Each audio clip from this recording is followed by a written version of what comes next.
Hello everyone, मैं फिर आ गई हूँ आप लोगों के लिए रीडिंग लेकर के। No contact no communication situation में आपके पार्टनर करंटली आपके लिए क्या फील कर रहे हैं। रीडिंग टाइमलेस है, कलेक्टिव है, जब भी आपको मिलती है आपसे रेजोनेट हो सकती है। जेंडर स्पेसिफिक रीडिंग नहीं है तो एनर्जी पर फोकस कीजिए। अगर एनर्जी आपसे रेजोनेट होती है दैट मीन्स रीडिंग आपके लिए है। ओके, अगर आप भी अपनी पर्सनल रीडिंग कराना चाहते हैं तो नंबर डिस्क्रिप्शन बॉक्स में मिल जाएगा, वहाँ पे जाके आप बुकिंग करा के पर्सनल रीडिंग करा सकते हैं। ओके एंजल, प्लीज़ गाइड कीजिए मेरे व्यूअर्स के पार्टनर की करंट फीलिंग्स क्या है मेरे व्यूअर्स के लिए। Thank you angel. Empress, 2 of swords, 9 of wand, tower,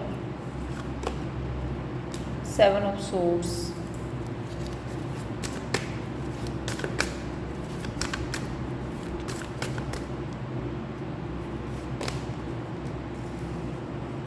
temperance,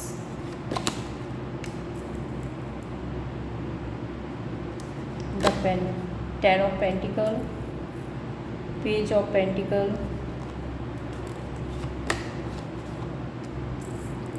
4 of swords,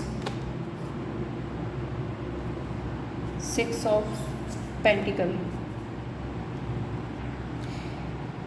यहाँ पे जो राशियाँ हैं वो राशियाँ मैं आपको बता देती हूँ। Cancer, Gemini, Libra, Aquarius, Taurus, Virgo, Capricorn.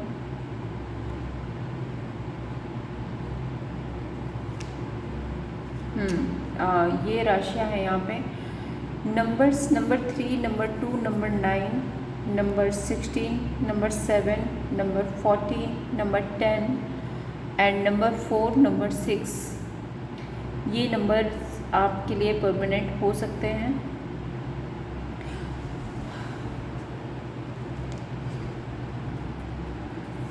मुझे ऐसा लग रहा है कि ये पर्सन ना आपको बहुत ब्यूटीफुल,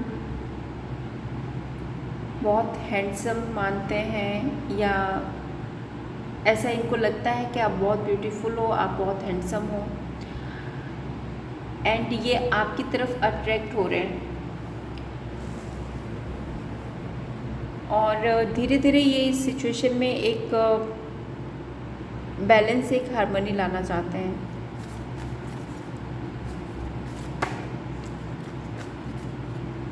दूसरी एनर्जी यहाँ पे ये है कि ये पर्सन ना इस रिश्ते में एक ग्रोथ, एक एक्सपेंशन चाहते हैं। ओके, तीसरी एनर्जी यहाँ पे जो आ रही है वो ये है माइनर कुछ लोगों के लिए। शायद इस पर्सन की जो मदर है वो आपको पसंद नहीं करती हैं एंड उनकी वजह से ये थोड़ा सा स्टक फील कर रहे हैं, बट फिर भी ये चाहते हैं कि सिचुएशन रिकवर हो।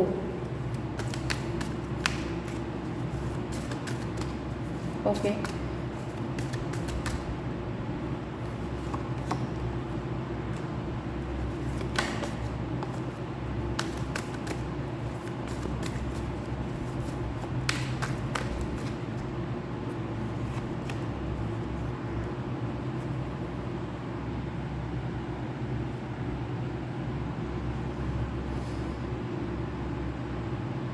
तो देखिए ये इस रिश्ते में ग्रोथ, एक्सपेंशन चाहते हैं, इस रिश्ते को बना करके रखना चाहते हैं, लेकिन मुझे ऐसा लग रहा है कि अपने टर्म्स और कंडीशन पर इस सिचुएशन में एक बैलेंस लाना चाहते हैं, इस सिचुएशन को बनाकर रखना चाहते हैं। लेकिन यहाँ पे थर्ड पार्टी सिनेरियो हो सकता है कि ये आपको और थर्ड पार्टी को, दोनों को एक साथ लेकर चलना चाहते हैं। ये एनर्जी है यहाँ पे। 2 ऑफ सोर्ड्स, इनको कभी लगता है कि आपको अप्रोच करें, आपसे बात करें, और कभी लगता है कि नहीं करें। एक बार के लिए मन करता है कि आपको कनेक्ट करें, एक बार के लिए मन करता है कि नहीं करना है। दूसरा 10 ऑफ पेंटिकल जो है वो फैमिली की एनर्जी को बताता है, एक परिवार, एक फैमिली की एनर्जी को बताता है। 10 ऑफ पेंटिकल्स पैसे को भी बताता है, जॉब बिजनेस को भी बताता है। क्लैरिफाई करते हैं।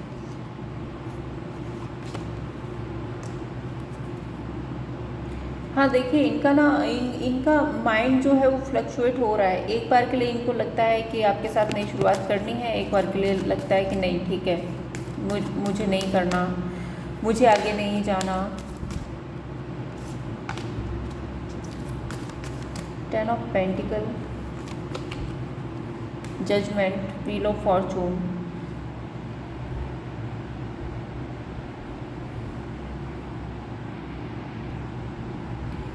तो मुझे ऐसा लग रहा है कि ये पर्सन ना आपको अप्रोच करना चाहते हैं, आपके पास आना चाहते हैं, ऑफर लाना चाहते हैं, सिचुएशन को रिबिल्ड करना चाहते हैं, बट शायद इस पर्सन को थोड़ा सा टाइम चाहिए, थोड़ा सा टाइम मैनिफेस्ट कर रहे हैं। क्योंकि ना अभी इस पर्सन की लाइफ में बहुत कुछ केओस, बहुत सारे ड्रामे हैं जिनको ये क्लियर करने में लगे हैं। एंड मुझे ऐसा लग रहा है कि ये पर्सन ना कुछ समय लेना चाहते हैं अभी एक्शन के लिए।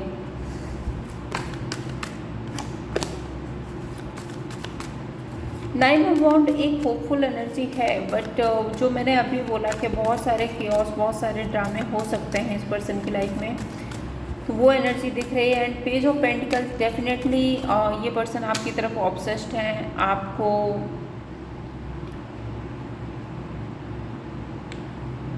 मैनिफेस्ट करने की कोशिश कर रहे हैं।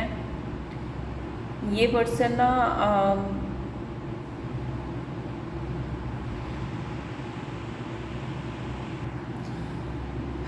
आपको फैंटेसाइज भी करते हैं। दूसरा, कुछ लोगों के लिए एक एनर्जी है कि अगर आप इस पर्सन से मैरिड ही हो एंड आप लोगों के बीच में बच्चे हैं, तो डेफिनेटली ये बच्चों की वजह से इस रिश्ते को ठीक करना चाहते हैं।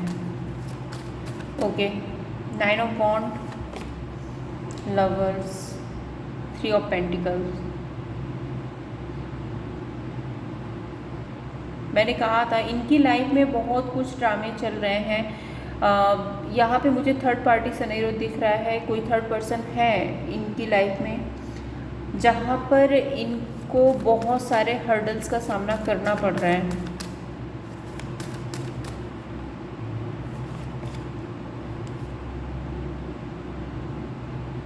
और इस वजह से शायद ये जो आपकी सिचुएशन है वो रुकी हुई पड़ी है और उसमें कोई भी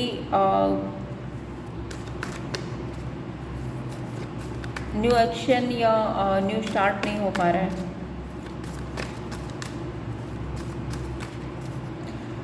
द टावर कार्ड बताता है कि आप लोगों के बीच में जो भी ख़त्म हुआ है, नो कांटेक्ट हुआ है या सेपरेशन हुआ है, तो उस एनर्जी में ना ये पर्सन बहुत ज़्यादा गिल्ट में है।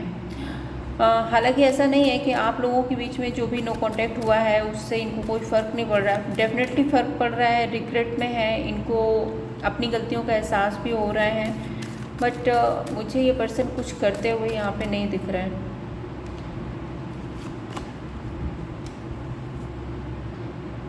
इनको लग रहा है कि शायद ये आपको मैरिज मटेरियल मानते थे, शायद कि ये आपको एज ए स्पाउस देखते थे अपनी लाइफ में, शायद ये आगे जाके आपके साथ में फैमिली बनाना चाहते थे, या फिर आप लोग ऑलरेडी मैरिड हैं और आपकी एक फैमिली है। तो जब आप लोगों का नो कांटेक्ट हुआ, सेपरेशन हुआ, तो उसके बाद ना इस पर्सन को ऐसा लगता है जैसे इसकी फैमिली जो है वो पूरी तरह से टूट गई है, बिखर गई है। एंड उस वजह से ना पर्सन बहुत ज़्यादा रिग्रेट और गिल्ट में है। मे बी ऐसा चाहते नहीं थे, बट ऐसा कुछ हो गया है तो इनको बहुत ज़्यादा प्रॉब्लम हो रही है उससे।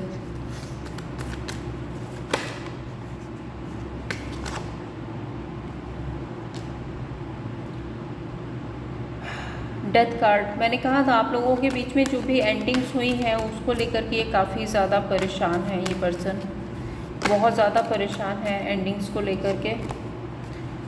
ओके,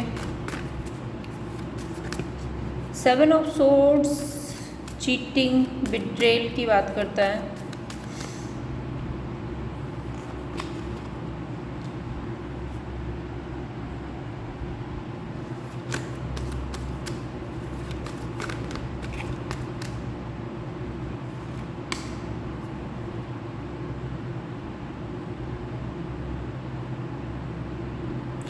मुझे ऐसा लग रहा है कि इस पर्सन ने ना किसी तीसरे की वजह से, किसी तीसरी सिचुएशन की वजह से, किसी तीसरे इंसान की वजह से आपसे दूरियां बनाई थी।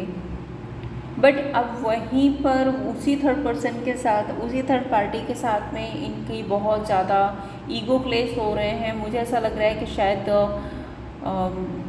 एक दूसरे को कंट्रोल करने की एनर्जी है यहाँ पे, और बहुत ज़्यादा क्योस, बहुत ज़्यादा ड्रामे हो रहे हैं थर्ड पर्सन के साथ में, थर्ड पार्टी के साथ में।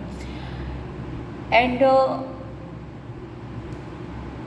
अगर इन्होंने पास्ट में आपको चीट किया था या आपको छोड़ कर के ये कहीं गए थे, तो डेफिनेटली अब ये स्टैंड लेना चाहते हैं एंड एक पीसफुल रेजोल्यूशन निकालना चाहते हैं इस रिलेशनशिप का।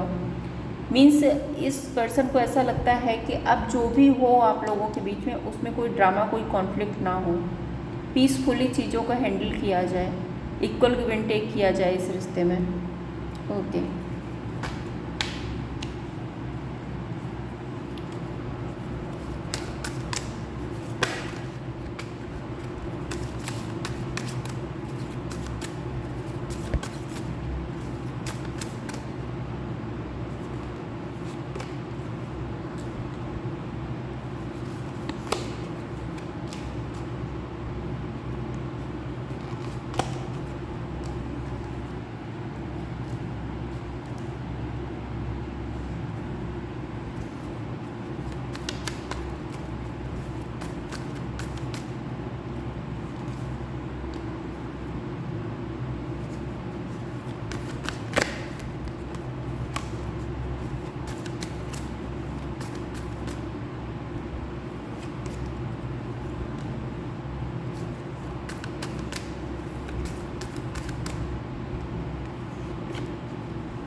ओके, तो ये पर्सन आपसे बात तो करना चाहता है, ये रिश्ते को रिबिल्ड करना चाहता है, लेकिन कभी कभी इस पर्सन को ऐसा भी फील होता है कि शायद अभी रिश्ते में ज़्यादा कुछ बचा नहीं है।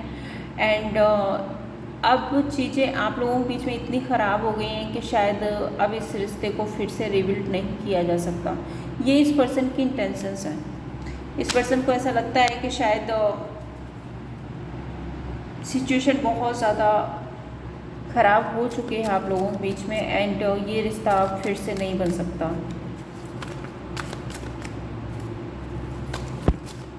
एक्शन क्या होगा इस पर्सन का आपके लिए, देखते हैं।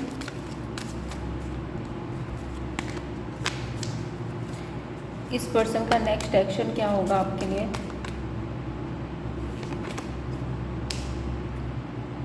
Four of wand, strength, king of pentacle, 10 of cups, ace of swords.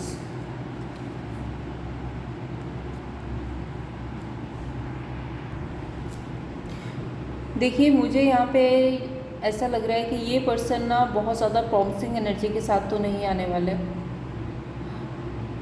ये पर्सन शायद मैरिज और कमिटमेंट में, या तो ये आपको मैरिज कमिटमेंट का ऑफ़र दे नहीं सकते हैं या फिर देना नहीं चाहते हैं। इस पर्सन की लाइफ में डेफिनेटली कोई थर्ड पर्सन तो है यहाँ पे, थर्ड पर्सन की एनर्जी है यहाँ पे। तो या तो ये थर्ड पर्सन के साथ अपनी फैमिली बनाना चाहते हैं, क्योंकि 10 ऑफ कप्स का कार्ड आ रहा है, क्यों ना पेंटिकल के बाद आ रहा है। तो या तो ये पहले से कमिटेड हैं, और या फिर ये थर्ड पर्सन के साथ में कमिटेड होना चाहते हैं। दूसरी ये एनर्जी है कि आपको लेकर के ना इस पर्सन के मन में बहुत सारे ग्रजेस हैं, बहुत कुछ चल रहा है आपको लेकर के इसके माइंडसेट में, और ये पर्सन ना आपसे वो सब कुछ पहले क्लियर करना चाहेंगे, उसके बाद हो सकता है कि आगे क्या सिचुएशन क्रिएट होती है। बट मुझे ऐसा लग रहा है कि अभी फ़िलहाल के लिए तो ये किसी मैरिज कमिटमेंट में नहीं आना चाहते हैं, एंड कुछ चीज़ें हैं जो ये आपसे क्लियर ज़रूर करेंगे।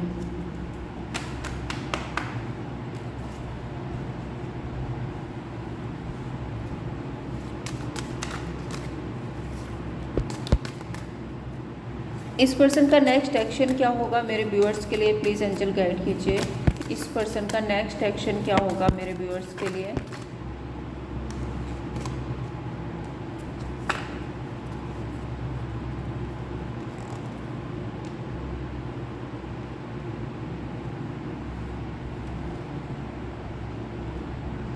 देखिए मैजिशियन का कार्ड आ रहा है सन कार्ड के साथ में, तो डेफिनेटली देखिए बहुत, जो मैंने पहले भी बोला कि प्रॉमिसिंग एनर्जी नहीं है इस पर्सन की। मैनिपुलेटिव हो सकते हैं, माइंड गेम, प्लानिंग, प्लॉटिंग, कुछ भी ऐसा कर सकते हैं। ये हो सकता है कि आप बहुत इमोशनल हैं, आपके इमोशनल होने का फ़ायदा उठाने की कोशिश करें। तो ये पर्सन आपके पास आएंगे बट बहुत ज़्यादा प्रॉमिसिंग एनर्जी नहीं है। हो सकता है ये आए और फिर वापस चले भी जाएं। तो ऐसी कुछ एनर्जी है इस पर्सन की। आपके लिए मैसेज देखते हैं इस पर्सन की तरफ से क्या मैसेज है।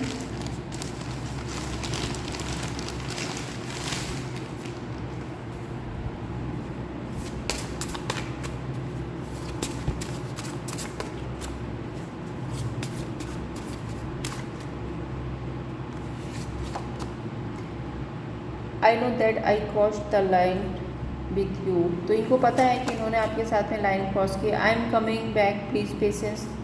ये आपसे कहना चाहते हैं कि ये वापस आएंगे। I wish I had treated you better. तो इनको लगता है कि काश इन्होंने आपको बेटर ट्रीट किया होता। I worry my self work to forget you. तो इनको ये भी फील होता है कि शायद इन्होंने अपने कुछ कामों की वजह से आपको फॉरगेट कर दिया। एंड जो लास्ट कार्ड है वो है I want to be more than friends. Okay,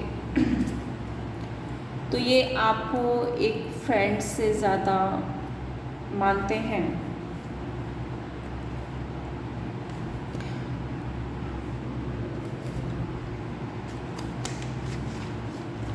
okay, देखते हैं आपके लिए गाइडेंस क्या है यूनिवर्स की तरफ से। यूनिवर्स आपको इस रिलेशनशिप में क्या गाइड करना चाहते हैं।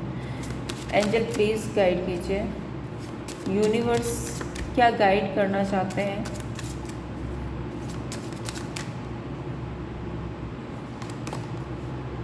Keep an open mind, new love, love yourself first, heart to heart conversation. तो यूनिवर्स कहना चाहते हैं कि आपको ना एक, देखिए आप जैसे अगर अफर्म कर रहे हैं, आप अगर यूनिवर्स को अफर्मेशन दे रहे हैं तो आपको जो अपनी अफर्मेशंस हैं वो थोड़ी सी क्लियर रखनी है।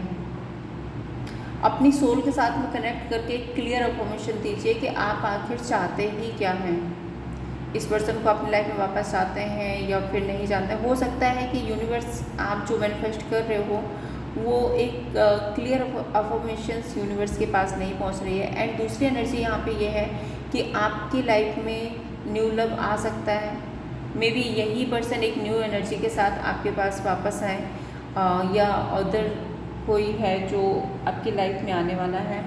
दूसरा, लव योर सेल्फ फर्स्ट। सबसे पहले आपको खुद से प्यार करना है। जब तक आप खुद से प्यार नहीं करेंगे दूसरा कोई आपको कैसे प्यार कर सकता है। तो यूनिवर्स आपको यही गाइडेंस देना चाहते हैं। ये थी आप लोगों के लिए रीडिंग। अगर आपको पसंद आई हो तो लाइक एंड सब्सक्राइब कीजिए। Thank you so much.